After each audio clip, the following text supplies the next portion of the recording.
الموت بيفجع الكابتن محمود الخطيب في أغلى ما لديه، وحالة من الحزن بتسيطر على عائلته والمقربين إليه.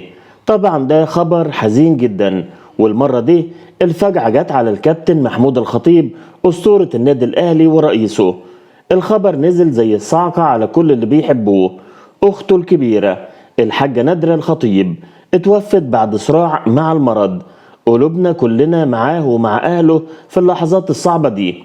الحاجة نادرة تعبت فجأة وانتقلت على طول للعناية المركزة في مستشفى قنا العام، وهناك للأسف سلمت روحها لربنا.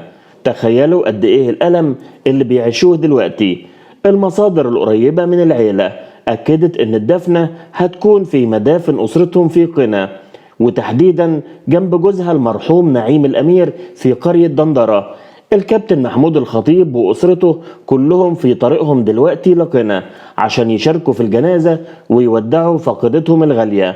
الحاجة نادرة كانت ست أصيلة، اتجوزت من عيلة الأمير في دندرة وعاشت هناك طول عمرها، حتى بعد وفاة جوزها فضلت مستقرة هناك، وسابت وراها 4 أولاد ربنا يصبرهم: حسن ورحاب وهبة ودعاء. وطبعا النادي الأهلي بدوره نزل بيان رسمي بينعي فيه الفقيدة وبيدعي لها بالرحمة والمغفرة. وفي الآخر دي سنة الحياة، لكن وجع الفراق ما بيتنسيش. ربنا يصبر الكابتن محمود الخطيب وكل عيلته، ويسكن الحاجة نادرة فسيح جناته، وإنا لله وإنا إليه راجعون.